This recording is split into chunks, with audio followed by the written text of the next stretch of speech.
The epistle is taken from the epistle of St. James, chapter 1. Dearly beloved, every good gift and every perfect gift is from above, coming down from the Father of lights, with whom there is no change nor shadow of alteration. For his own will he has begotten us by the word of truth, that we might be, as it were, the first fruits of his creatures. You know this, my beloved brethren.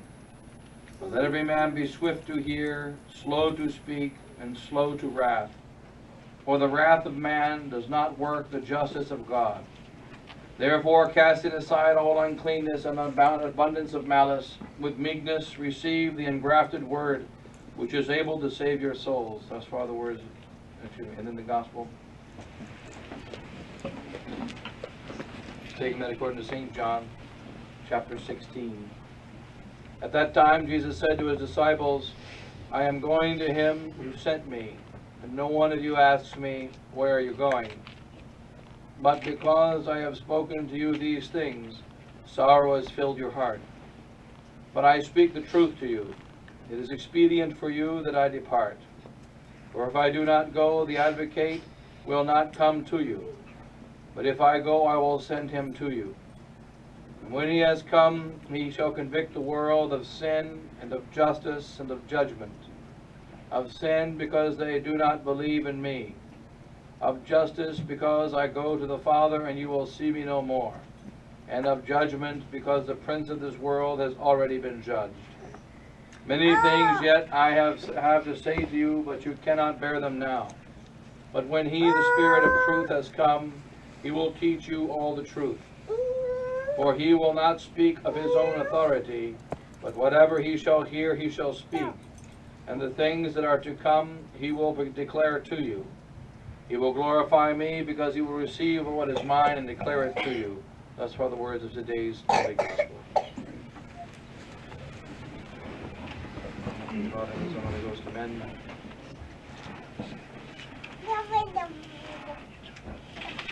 We are in that time of the victory.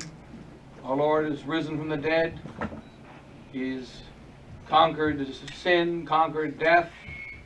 And then in a few days he's going to rise into heaven, ascend into heaven, and then send the Holy Ghost to found his holy church, Pentecost.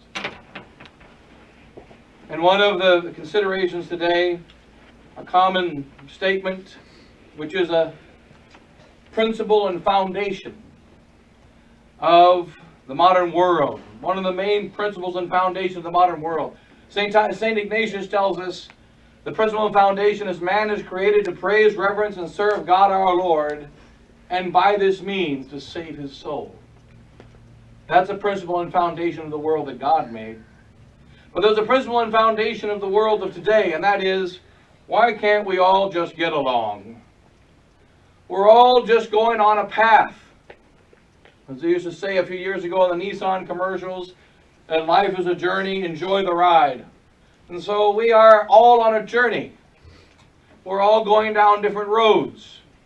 Each person is traveling on a journey, and why can't we just get along with other people? We drive down the highway, one person is going to the Walmart, another person is going to the hardware store, another person is going to the grocery store, another person is going to the Protestant church, another person is going to the Catholic church, another person is going to sacrifice somebody at the satanic ritual at a certain house on a certain street. Why can't we all just get along? Why don't we just drive peacefully in our own little cars and get along? And that this is a principle of our world. Why can't we all just get along? And today a consideration of why we can't. And here we consider that the God made man a certain way. He made man with a body, with a mind, with a heart, with a will. He made him for a certain purpose. And when God created the world, he saw that it was good. And everything did get along. If you look at the nature around us that God created, there is no real battle. There's no real conflict. Even when you notice, for instance, the lion chases the gazelle. And the lion chases the gazelle, and then the lion catches one, and the lion eats it, and the lion has his supper. What do the other gazelles do? The lion's eating his supper, so I guess I'll eat my supper. And so the gazelles continue to eat their supper. When the lion gets his supper, the gazelles go back to their supper. They eat grass, he eats gazelles. And so they say that when they see that the lion has had his food, they stop. They do not hate the lions. They simply are animals in the kingdom of God. Each one of them has their purposes. They work together in a universe. And the same is true of all of creation. Even those things that seem to be conflicting one with another, we find when we look at them more closely that they are not conflicting, that there is no conflict. There is no case in which the animals are not able to get along, in which they don't fit inside of a beautiful harmony of the universe. The only case where there is a problem is when Adam decided to commit a sin. When Adam decided to break the order of God. When Adam decided to rebel against God. The animals still work in harmony one with another because they never rebelled against God. Whereas man did rebel against God. And so we look at our world. Why is it that human beings fight? Why is it that they have struggles one with another? Why is it that there is such difficulty in the world? Why can't we all just get along? And the reason why we can't all just get along is because there is evil in the world. And how do we get along? What is the condition of getting along? Getting along, the very concept of getting along, means to go peacefully on a journey. That's where the word comes from, to get along, to go along a journey, on a path, and just not bother people along the path. Well, we all, when we travel to one place to another, we want to get along safely on that path. But what is the reality of the world in which we live? In the world in which we live, there are robbers along the path. In the world in which we live, there are cliffs along the road that we can fall off of. In the world in which we live, there are others driving like maniacs. In the world in which we live, there are circumstances around us where the free will acts of men and the circumstances of a wounded universe can cause us harm. Remember that when God created Adam, he could never get in a car accident. He could never have any kind of accident. A tree would never fall on him. A coconut would never land on his head, etc. Because God made the world completely obedient to him, and he made it obedient to all of his children. So that no matter how many years you sleep under a coconut tree, the coconut will never drop itself on your head. And so God made things to where the world naturally obeys man, and there will never be an accident, and there will never be a conflict in the world that God created. But because of the sin of Adam, conflict entered the world. We go back to the very beginning. What is necessary in order to get along safely? We look at the example of an automobile. An automobile, you can have a very beautiful one or a very ugly one. If you have a very beautiful car, whatever you think is a beautiful car, I don't like any of them. So if you have any beautiful car, what is required in that car? It has to have defense mechanisms in it. It is in fact designed for battle. Why is it that if you want to go quickly from the top of a mountain to a bottom of a mountain, the quickest way to go is to jump off the cliff? You will get to the bottom very quickly. The only problem is your body is not designed to meet the earth at high rates of speed. And when it reaches the earth at a high rate of speed and meets with the rock at a high rate of speed, it splatters and you die. And you don't get to have breakfast at the restaurant at the bottom of the mountain. And so therefore, if you want to go to the bottom of the mountain in order to have breakfast, you have to go another way. And if you want to go quickly to the bottom of the mountain, you need to get an automobile. But this automobile has to have certain things in it so that the mountain doesn't kill it. It needs to have brakes. It needs to have an exterior body to protect you from the wind and to protect you from the rain and protect you if you get into an accident. It needs to have a steering mechanism so that you can guide it around other vehicles and you can turn it around the road. It needs to have wheels that are designed to move on the road, but they're not designed to move off the cliff. They're not designed to move in the rough parts of the mountain. And therefore, in order for you to get to the bottom of the mountain, you're constantly in a fight. You're constantly in a battle. No man can live in this world without battle. No man can get along without defensive driving, without defensive walking. In the old days, they didn't have walking accidents like we have car accidents. But when you went on a walk, you brought a stick with you. Because on the way, you may meet someone who wants to borrow your things. And therefore, you would take that stick and you would beat the heck out of them. You would have to be able to defend yourself. Because even in the old days, when things were not as wicked as they are now, there was still a necessity of defense. And then we look at the gospel in the Old Testament. What is the story of man? What is the story of the journey to God? We are on a journey, but it is a journey to God. And this journey to God means we must have defenses. It means we have to have brakes. It means we have to have a shell to protect us. It means we have to have rules of the road. It means we have to have police officers to say that you're driving too fast. It means we have to have stop signs. We have to have red lights. When you look at even the example of driving, there is a lot of violence involved in driving. There's a lot of danger involved with driving. And if the rules are followed, and if all things work according to the design of the manufacturers of the vehicle, the design of the manufacturers of the road, the design of the rule of the government, the design of the stop signs and the red lights and the green lights, etc., then there will be no accidents. There will be no death. There will be no struggles. But the fact is that there is imperfection in this world which was not put there by God. It is an imperfection that came only because of the sin of man. And this imperfection goes into the heart of man, and therefore there is a battle. That is why St. Paul says we are in a war, and our Lord Jesus Christ, we are in a war. And what did Jesus Christ do? What does he do when he comes to the earth? He has convicted the world of sin, of justice, and of judgment, as it says in the gospel today. He convicts the world of sin, of justice, and of judgment. Of sin because they do not believe in me. And this is the first sin. There are many sins. Murder is a sin. Lying is a sin. All kinds of sins against the Ten Commandments. But in the end, all sins can be narrowed down to, they do not believe in me.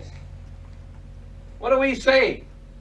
If you believe in someone, you put your confidence in them, you obey them, and so on. You follow their will, etc. But if we believe in God, that's the first thing. The first sin is they do not believe in me. And this also, the last sin of those that have the faith. The devil wants to destroy the belief in Christ. When he destroys the belief in Christ, then all of our defense mechanisms, for instance, what have they done now? They tell you that you don't know what a boy is. Boys and girls, you now have multiple sexes. Boys, girls, and other. Most people are other. There are very few boys and girls left on the world. And so there are 3 sexes, 4 sexes, 5 sexes. They don't know the nature of man. You know, when you design a vehicle, it's designed according to the nature of man. Oftentimes, it will have a seat in it, and the seat will be designed to hold up your behind.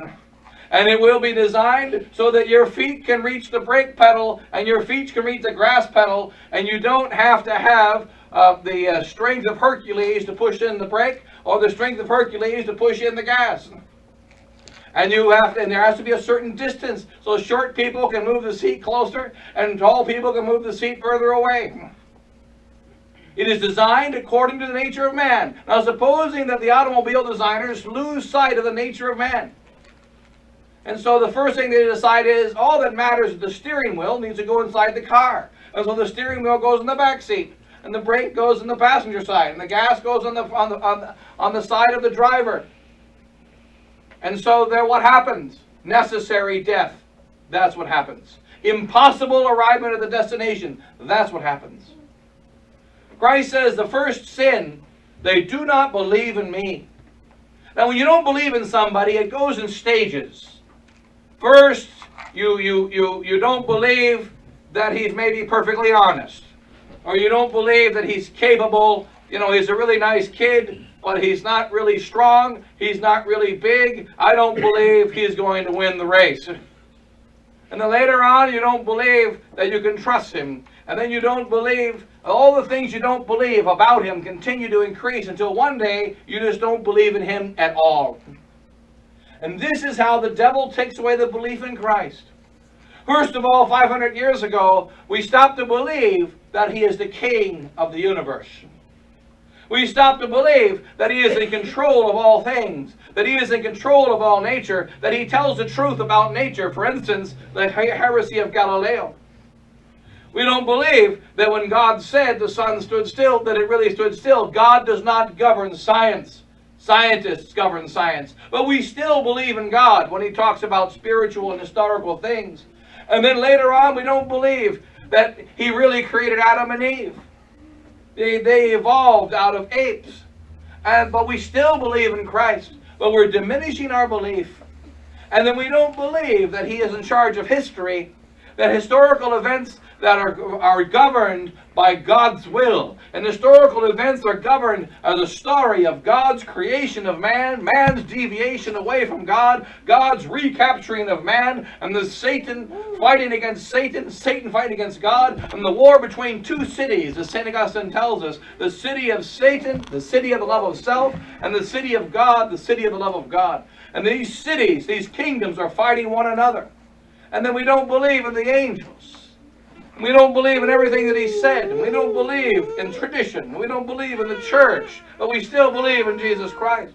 And now we have reached the point in the last 50 years, more and more, now we are at the perfection of sin. He convicts the world of sin because they do not believe in me. Now we have reached the point where the world no longer believes in Jesus Christ at all. First, they didn't even believe that he was God, but they believed at least that he was a man. Now we don't even believe that he's a man. You study the history books, we don't know about the Jesus of history, say the modernists. It's a final insult. The Jesus of history, the Jesus the man. We don't know anything about Jesus the man. We don't even believe that he's a man. At least Arius believed that he was a man. At least Arius believed that Jesus Christ was a real man who performed real miracles, but who was given power by God, but that he was not God, he was God-like. Now we have made Arius look like a saint, and we have passed into a greater degree of disbelief. In olden times, we thought that Arius was as bad as it could get, but not anymore. We do not believe in him. What is man? Man is created in the image and likeness of God. When we stop to believe in God, we stop to understand man. We no longer understand the nature of man. We twist it, and therefore it is the most natural consequence in the world that you ask someone today, how many sexes are there? I don't know, man. Or other. So they don't know. And they do not know because they don't know who created the world and how it came into being, because they believe in the idiotic foolishness and wickedness and pride of evolution. That we're just transient beings. We don't know if we're a man. We don't know if we're an ape. We don't know what we are. We're continually changing, and we don't believe. And what is the result? We don't know what to do. How to go safely from point A to point B. We don't know how to do it. And so, for instance, people like to jump off the cliff with their bungee cords. Why do they like to do that? They like to go and put themselves in dangerous situations to see if their body, they believe their body can do anything. And what has become popular now? All these stupid video games, which are theological.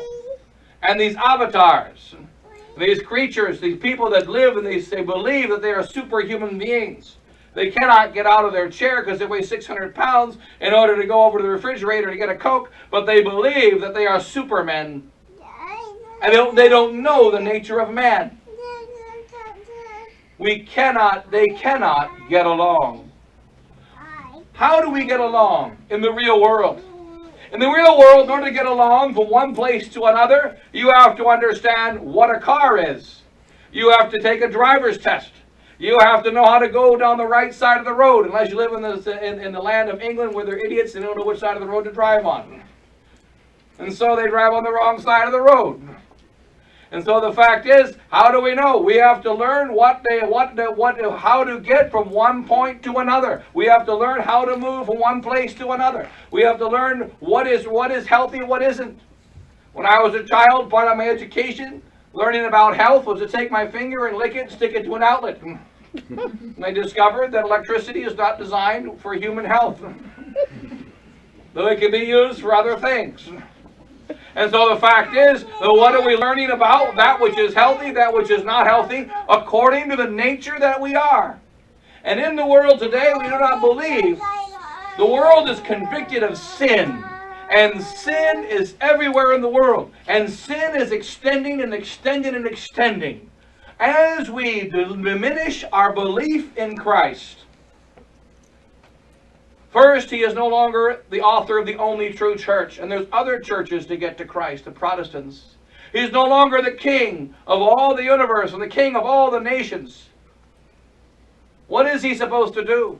You should not have a football game unless you say the prayer before and the prayer after. You shouldn't have breakfast unless you pray before or after. You shouldn't go to a government unless that government worships God. The government must worship the king. And the soccer team must worship the king. And all of the world and every single element must worship the king of the universe and follow his laws and use their rules in their sports, their rules in their business, their rules in their science, their rules in whatever it is that they do according to the way God made the real world. And we find since Adam decided to commit a sin, God was left with two options. Let man remain under the dominion of Satan. Let him live in lies. Let him go down to hell. Let him be damned.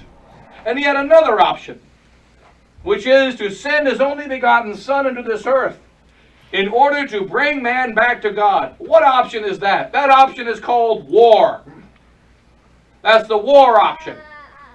That is, I am sending my Son into a wicked world under the rule of Satan. And I'm going to conquer that world. And I'm going to defeat my enemies. And I'm going to destroy their lives. I'm going to destroy their city. Remember, our Lord Jesus Christ says it multiple times in his parables. It is seen multiple times in sacred scripture. He made it very clear to the Jews. The Jews don't understand theology very deeply, so he told them this is how you do it. That's the bad guys. Kill them all. Understand? Done. They are all bad guys. You kill every man, every woman, every child, every beast, because this land is designated for God. And this land will be only for the people of God. And therefore they went and obeyed God. And when they disobeyed him, they were punished. He made it very clear that there is only one way to worship God. When the sons of Korah decided to have another way, they were thrown down into hell. He made it very clear that when we are in a battle, and the prince of this world is Satan, and that God could have left the world under the dominion of Satan, in which case it would have been left, quote unquote, peacefully going down into hell. But he decided to bring man to heaven when man is born in sin, and therefore we are in war. And if someone says you can only talk about positive things, that someone belongs to the kingdom of Satan. Why does he talk about positive things? Because 2014, from the satanic perspective, is very positive. Everything going on in the world today is leading to the reign of the Antichrist. Everything going on in the world today is leading souls to hell. Everything going on in the world today is against God, and the increase of the fight against God is growing every day. The increase of the fight against his kingdom is growing every day, and that's real positive if you're a follower of Satan. But if we are a follower of Christ, we fight against these things. And we recognize that we cannot say only positive things. We are in a great war, and we were born into this war, and you will not find any saint at any time in history ever be a modern man of peace. As we mentioned recently, the great example of St. Peter Martyr, St. Peter of Verona. St. Peter Martyr died in 1272, 3 years before St. Thomas Aquinas. a few years after St. Dominic and St. Francis and St. Anthony. There were thousands of saints that walked the earth during his life. It was the time of the height of Christendom, when all the kings were Catholic and all the world was Catholic. It was the most glorious century since the creation of the world. Between the time God created the world and our times, the most glorious century was that 13th, the greatest of centuries. And in the middle of that century, Peter of Verona preached against heretics because they were there. And they killed him and they martyred him. And he was not the only martyr of that century. Because no matter what, and no matter how wonderful is our time, it is a time of war. And St. Peter recognized it. And Peter the martyr said, I will be martyred, I will be killed for the faith, because he preached the faith, he condemned the heretics. And St. Anthony, who lived in that same century, of the greatest of all centuries, with the greatest saints teaching the greatest truth, St. Thomas Aquinas was alive. And St. Anthony was called the hammer of heretics, because there were still heretics in that century. There were still wicked kings in that century. There were still impure men in that century. And we have a false view that if I go to St. Mary's in Kansas, and if I go to a nice, beautiful place, now they want to move to Boston, Kentucky. And if I go to some beautiful place, it's going to be peaceful and wonderful, there will be no more war. Yes, there will be, and the war will be greater. The war will be greater. An automobile is only traveling on the road. Therefore, it has less requirements in order to drive from point A to point B. But an airplane flies in the sky, and it has more requirements. It has to bring its air along with it. While you're inside that plane at 32,000 feet, and you're having your cup of coffee, it's 70 below zero, 4 inches away from your face. And you will die if the temperature outside comes inside for only a few minutes. They have to bring the heat with them. They have to bring the air with them. They have to bring the pressure with them. They have to make sure that it is flying in rough skies. And if the engine stalls, you don't pull over on the side of the cloud. And so it has more serious consequences. And we are Catholics. We recognize the nature of man. That man was made perfect. And man is meant to be perfect again. God is a carpenter. He chose to be a carpenter when he entered this earth because he's the carpenter who made this earth. And when God is a carpenter, and a carpenter doesn't make a chair as long as you can sit in it and it doesn't fall over, that's all I care about. A real carpenter will make sure that the chair is perfect. And our God is the most perfect of all carpenters. And he made a most perfect universe. He constructed it. And the devil came in and marred it. And the devil came in and tried to damage it. The devil came in and tried to destroy it. And he is now repairman. And he is reconstructing that universe. He will not make it where it just works. He wants to make it perfect. And as we say many times recently, as it says in the offertory of the Mass, mirabilius reformasti, he wants to make it more perfect, more wonderful. Not like it was before. He's going to make it better. God demands perfection because he's God. And therefore, he makes our body more perfect. When God made man's body, it was able to drive like a car. When he remakes it, it's able to fly like a plane. Therefore, it must be more perfect. And God demands a greater perfection. The devil wants a greater destruction. And he is trying to get in with his cracks and get in with his difficulties, all of his battle, all of his assaults. And we must recognize that we are in a great fight. And if we want to just get along, you better bring a gun. And if you want to get along, you better protect yourself by the protections of our Holy Church. And if you want to get along, you better know the truth. And you better be able to fight the lies. And we better bring a few angels with us. That's why it's a good idea to have a little palm inside of your car, a rosary hanging from the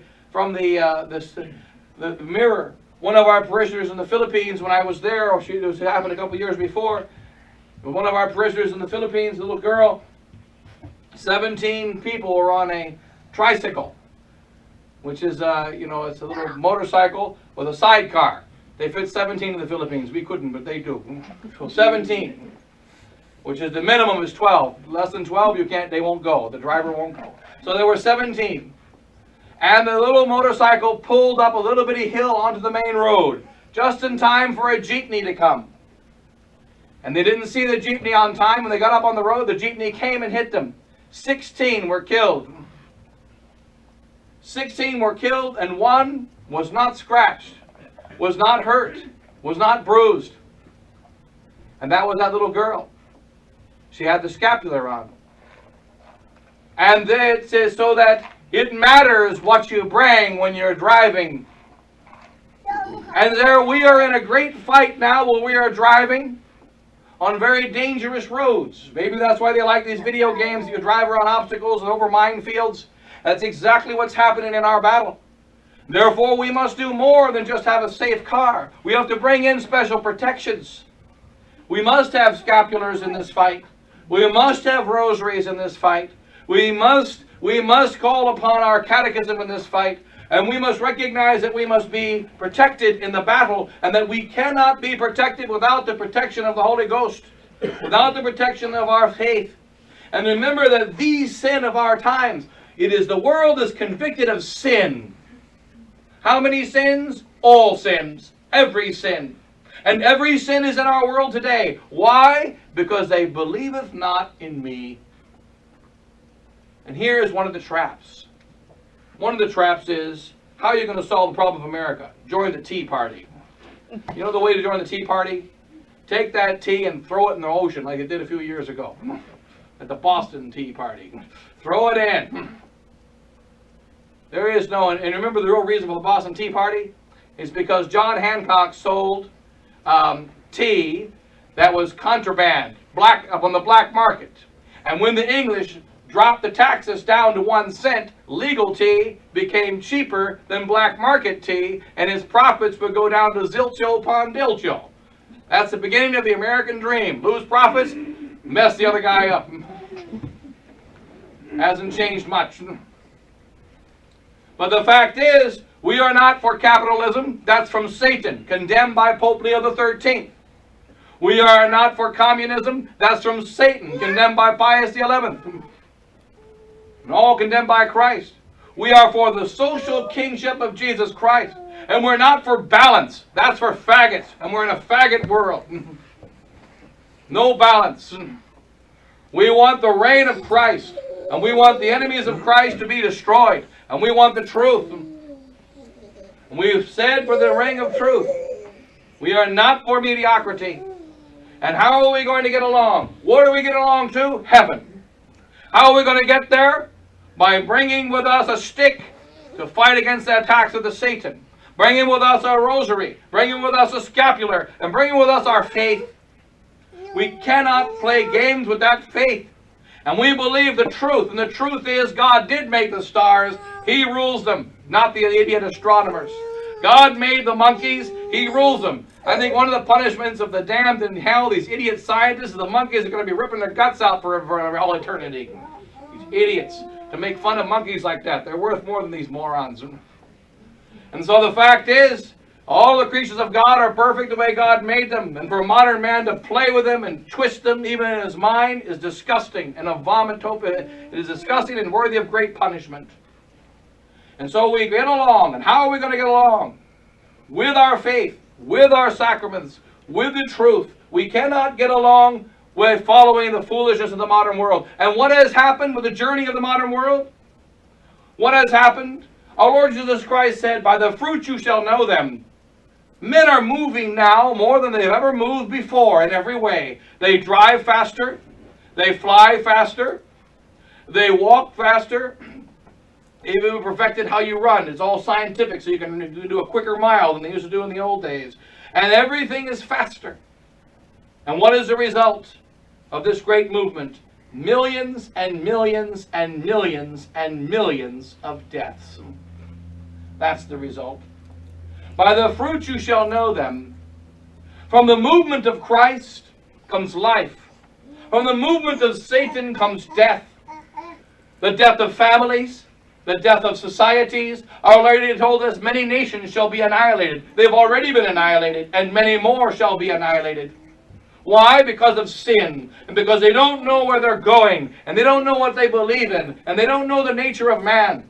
And to go for a half solution is a trap of the devil. So do not promote capitalism. Do not promote false principles of our country. Promote the principles of God and the principles of His Holy Church that have been handed down not just since the last 2,000 years, but handed down since Adam. Handed down since the beginning of time. We have the answer to all the troubles in the world, and we know the safe way. And what did Jesus Christ say? He also said life is a journey. He said, broad is the road and broad is the path that leads to destruction. He knows the destination. And narrow is the road, and narrow is the path that leads to eternal life, and few there are that find it, and even fewer take it. Let us find that path, and let us take it. And then we can get along. And the journey becomes most exciting. Like G.K. Chesterton says, there is no more exciting journey, no more exciting life than orthodoxy. To not fall to the left of heresy of modernism and liberalism, to not fall to the right of the heresy of Jansenism and the other heresies on that side, but to stay on the pinnacle of truth and not fall to either side and run forward on that ridge, the ridge of the great mountain that leads to God. It is exciting. It is wonderful.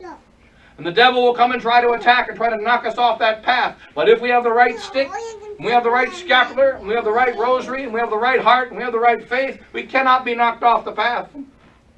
We cannot. And so we must have great confidence and move forward with that confidence on this sacred journey between earth and heaven. That journey began 6,000 years ago when it was a beautiful, peaceful journey. But it was boring. Why is it that the psalmist, well, not the psalmist, but the great cantiker who wrote the Exultet tells us, O felix culpa, O happy fault of Adam, O certe necessari peccati ade peccati, O most certainly necessary sin of Adam. What is the better journey? You get up in the morning, it's peaceful, you walk through a nice peaceful life, and you get on a chariot with Elias and go up to heaven. Maybe that's nice, but it's wimpy. God made us have a more wonderful journey than Elias had.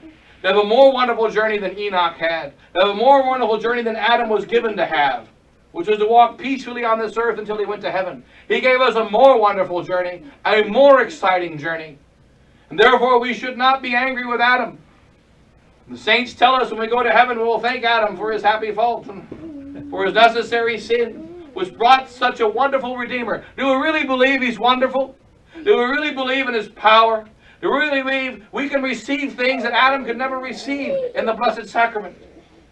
We can see things and hear things that Abraham never could see or hear. And yet we hear them and we see them. The words and power of Christ. We are in the most wonderful of times when the devil is out to kill all. And yet we know that God gives the victory. And all we have to do is hold on to a scapular. All we have to do is hold on to a rosary. All we have to do is hold on to our holy faith and not let go of it for any reason or any purpose or any foolishness of our modern world. Let's beg the grace to do that, and our Holy Mother will help us do that. And then she will give the victory, and we will hear. We will be right there, right in the front seat while she crushes the head of Satan. When you go to the football stadium, everybody wants to sit on the 50-yard line. Who wants to sit in the best seats? We will get the best seats. We are at the time of near the victory. This is the best time to be. Let's have confidence in the grace of God. And God wouldn't have put us in these times if He didn't have wonderful plans for us. If we have a wonderful journey on the path from here to a sacred eternity.